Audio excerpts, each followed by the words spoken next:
We here at the Sports History Network proudly partner with 26 podcasts, all revolving around the history of sports. But did you know that many of our hosts were sports history authors way before they started their shows? It's true. We've got Joe Ziemba, host of When Football Was Football, Joe Zagurski, host of Pro Football in the 1970s, Mark Morthier, host of Yesterday's Sports, Tommy Phillips, host of Lombardi Memories, and Scott Adamson, co-host of From the 55-Yard Line. All these authors have many books for you to choose from. To check them out, go to our website at sportshistorynetwork.com/sportshistorybooks. Pick up your copy today. Soundtrack provided by Kevin MacLeod of filmmusic.io.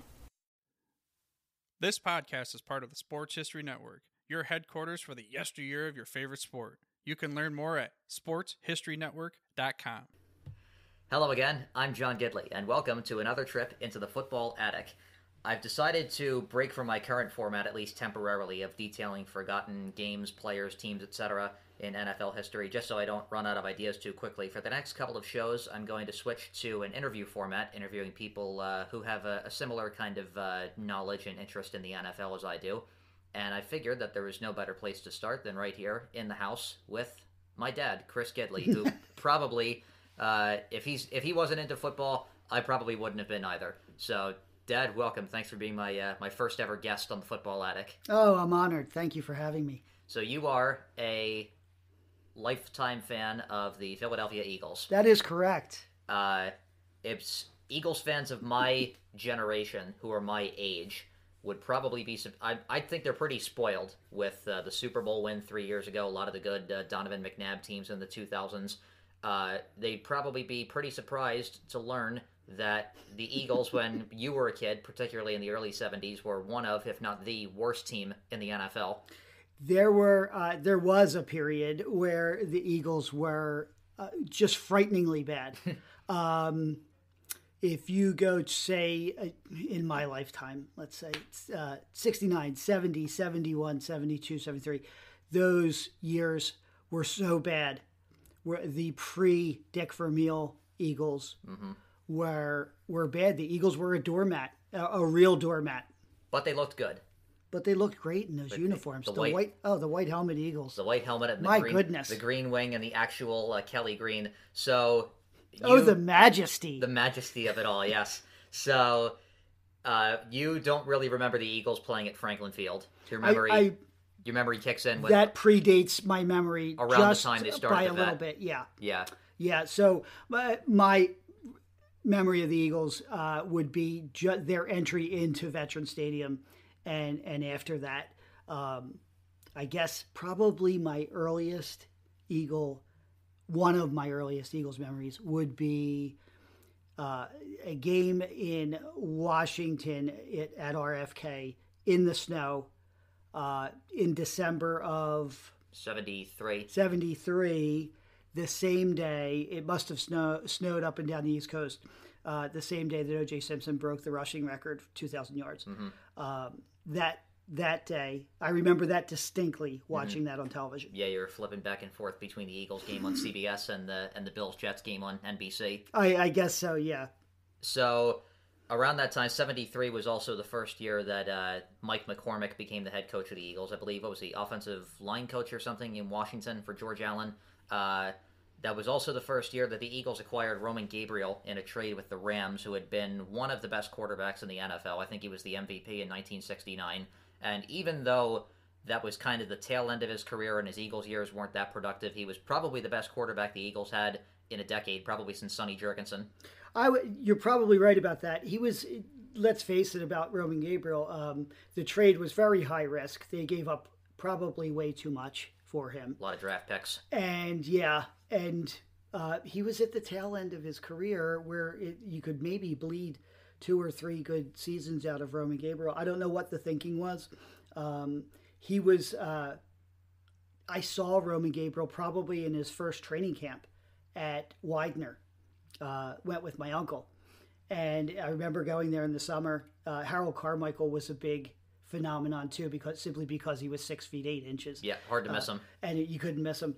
At the same time, there was a lot of excitement around Gabriel, but it never really materialized. I don't think. He had some pretty good stats in '73. The team around him was not very good. I think they only won about 5 games. He did the best he could. Yeah, I think even still, I think he ended up with the most passing touchdowns in the league that year. Probably took a real beating too behind that. Oh yeah, offensive line, non-existent offensive line. Exactly. So the Eagles, what really turned the corner was hiring Dick Vermeil in 1976. He had just upset Ohio State as the head coach of UCLA in the '76 Rose Bowl, and even though those first 2 years were pretty lackluster, what really made the difference was the hiring of Vermeil and also the Eagles trading for another Rams quarterback, Ron Jaworski. I think so. Jaworski may not be a Hall of Famer as a player, but I think he was just the right guy for someone like Dick Vermeil to kind of groom into a system or a way of thinking, and I think that was important as far as Vermeil's sort of reclamation project of the franchise from rock bottom from the basement up, and I think Jaworski played a big part in that. Yes. Speaking of your uncle, was that the same uncle that had season tickets? Yes. What amazed me in that era was 1973 was the first year that Congress lifted the blackout rule, where home games could be shown in the local market finally, as long as they were sold out within, I think, 72 hours. Even as bad as the Eagles were in that era, they didn't have a home game blacked out until 1977. Even at like rock bottom in those Mike McCormick years, they still sold out every single game. It's true. There was always a rabid following of the team. Even in the lean years. And then I think, even pre-Buddy Ryan, that Dick Vermeil era of Eagles football really created the sort of following that you see today. It goes back a long ways. I'm sure people that were there at Franklin Field in 1960s would tell you that it was always there. But I think what you see today was probably the result of that Vermeil era.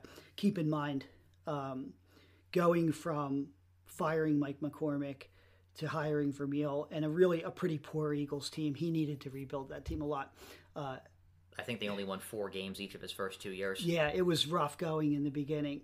But he turned it around, and to this day, I think people, prior to the Super Bowl victory a few years ago, people my age would tell you that the great Eagles memory was beating the Dallas Cowboys for the championship at Vet Stadium in the first week of January 1981. Well, that's what changed everything, because the Eagles prior to that they were basically the doormat of the NFC East. But Dallas, Washington, the St. Louis Cardinals a couple of times won the division. The only team that was at the Eagles level, and not in a good way, was the Giants, and they typically beat up on the Giants in those years. I think so. The Giants probably went through their own period of pretty lean years during that period.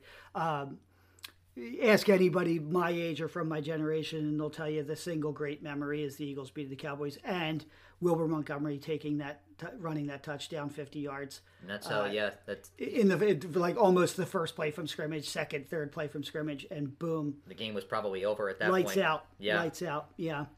Things went bad in a hurry, though, because they lost to the Raiders in the Super Bowl. They lost early in the playoffs the next year to the Giants. They missed the playoffs in '82 in the strike-shortened year, and Dick Vermeil resigned because he was burned out. Two pretty mediocre years, well, actually 3, of Marion Campbell, the Swamp Fox, Eagles defensive coordinator, became head coach.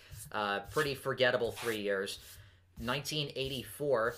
A good guy who probably deserved better. It's true, yeah. The defense was still good, but the offense was just totally non-existent. Right. 1984, a lot of people would probably be surprised to learn this if they never did know it.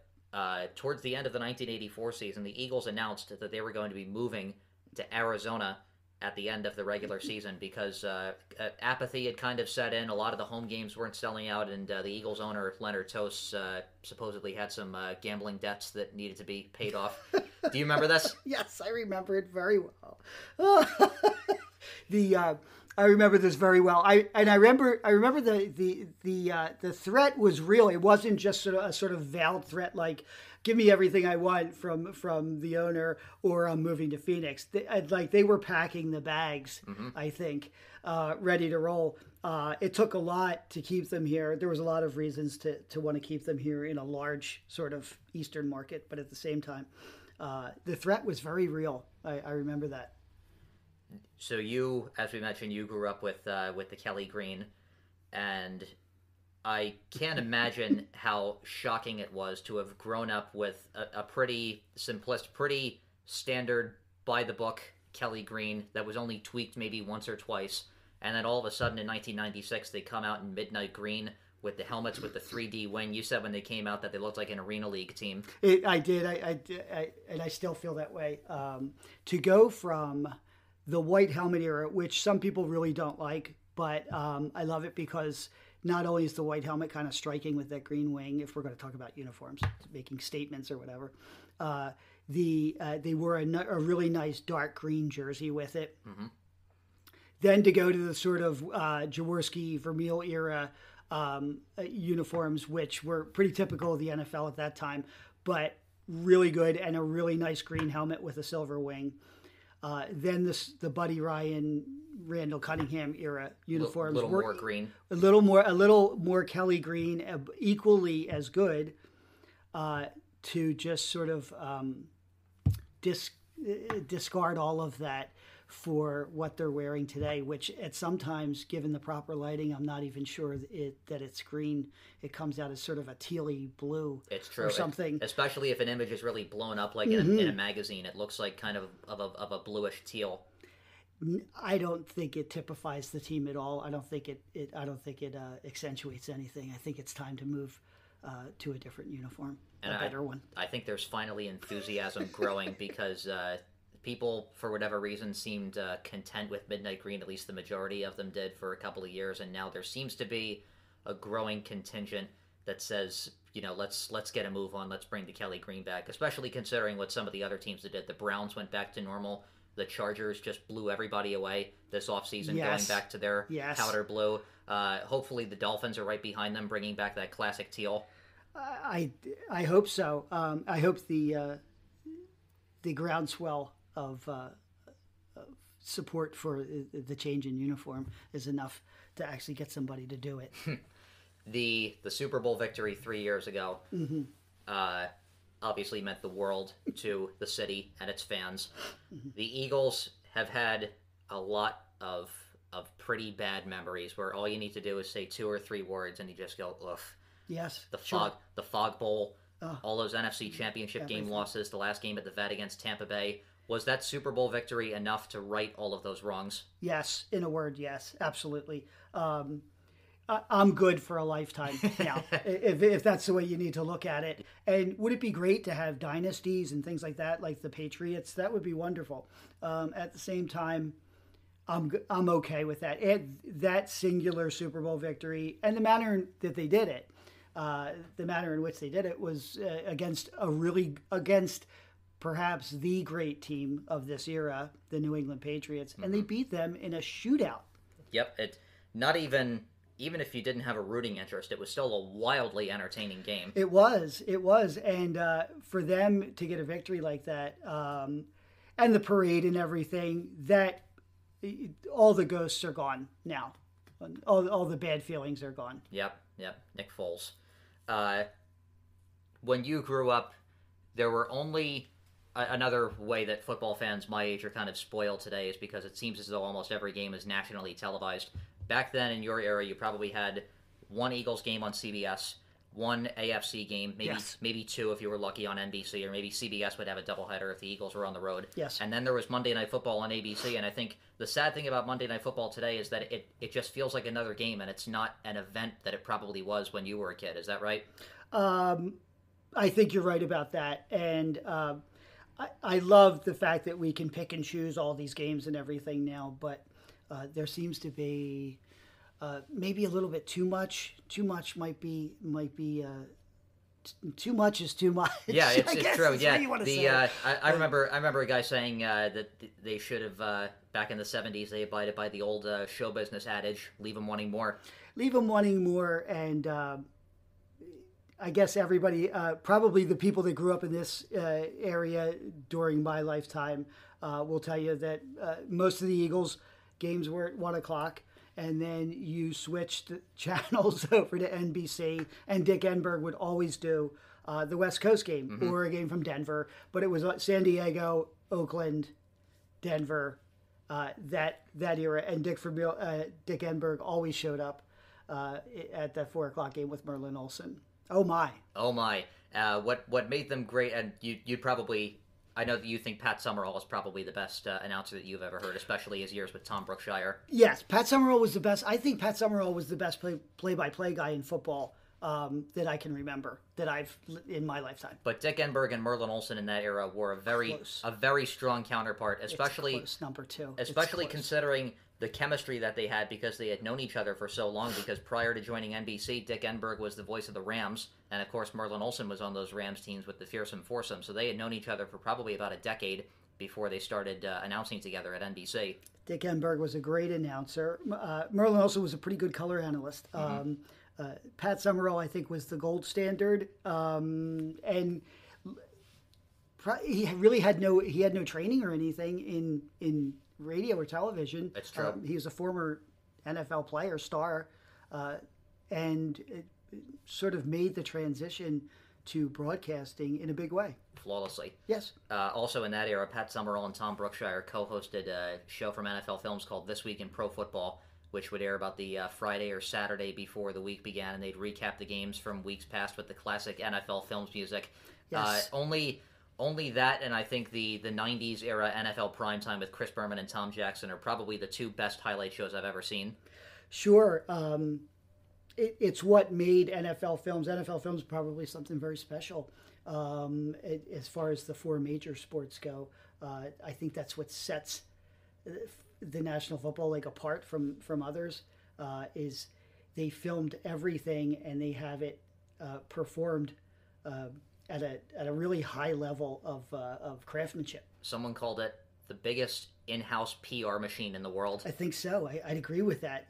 It's really amazing. Their history is committed to film in a way that never really grows. It never gets dated or old. Yep. It actually only gets better. Yep. With age. You get those special orders in the mail, and the quality's still the same. We really have the Sables to thank because they had the foresight to say, people are going to want to see this in the future. People are going to want to look back on this and say, oh, I remember that. Those were the days.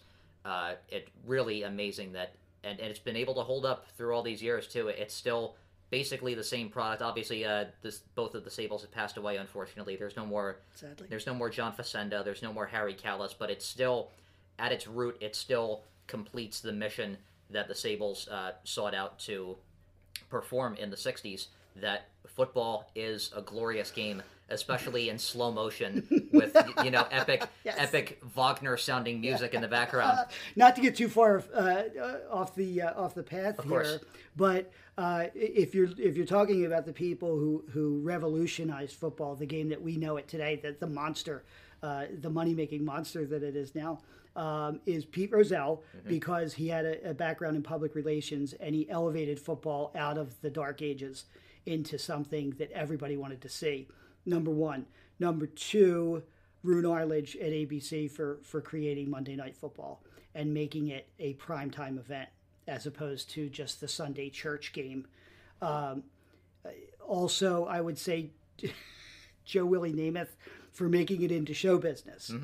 Prior to him, there was nothing quite like him. After that, it was all copycats of Joe Willie Namath and the Sable family for actually being the sort of archivists of the curators. Yeah, the curators of the National Football League. It's true. Especially with Namath, the Jets beating the Colts in the Super Bowl is probably what changed football. Completely, absolutely changed it. Gave legitimacy to the American Football League to the point where they had to merge after that. There had to be a merger. And then the Chiefs doubled down the next year and beat the Vikings in the Super Bowl. Exactly. Also with Roone Arledge, not only making the NFL into a primetime event with Monday Night Football, but also probably building ABC back from the ground up. Prior to that, people called them the Almost Broadcasting Company. It's true. They really made a network out of that, starting with Monday Night Football. It's true. It's absolutely true. Well, Dad, I want to thank you for being the very first guest on the Football Attic. It's great being here. Thank you. It's an honor to be your first guest. Well, it's my pleasure. And I'm lining up a couple of other guests along this line, sharing their football memories, and I hope to see you next week. In the meantime, check out all the other great podcasts here on the Sports History Network, and follow me on Twitter at JFG Sports. Until next time, this is John Gidley. This podcast is part of the Sports History Network, your headquarters for the yesteryear of your favorite sport. You can learn more at sportshistorynetwork.com.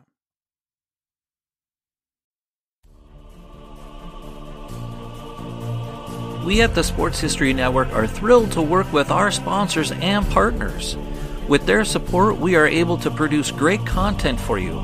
The other cool thing is most of our sponsors and partners offer discounts to pass along to our fans. So if you go to the sportshistorynetwork.com/sponsors page, you'll find Row 1, Royal Retros, Play Classic, Thrive Fantasy, and Mega Seats. All of these offer great discounts. Specifically at Row 1, you can save 15% at the Row 1 Gallery with the code SHN. The Row 1 Gallery includes over 5,200 reproduced sports history prints on a variety of sizes of wood, metal, canvas, acrylic, or poster paper. The Row 1 shop also has thousands of more unique items with retro and historical designs dating back to 1876, including t-shirts and long-sleeve shirts, phone cases and mugs, blankets and pillows, towels, and even shower curtains. With Royal Retros, they're the king of throwbacks. They've got jerseys, shirts, hats, collectibles, and more from defunct leagues and other teams in those leagues. From Play Classic Games, it's sports simulation board games. Just use the code SHN for 10% off your first order. From Thrive Fantasy, it's a daily fantasy sports and esports app for player props. Use the promo code SHN for instant 100% match up to $100. And with Mega Seats, they're tickets with no fees. You can save up to 10% with the code SHN. So check them out on the sportshistorynetwork.com sponsors page. That's sportshistorynetwork.com/sponsors. The soundtrack is provided by Kevin MacLeod of filmmusic.io.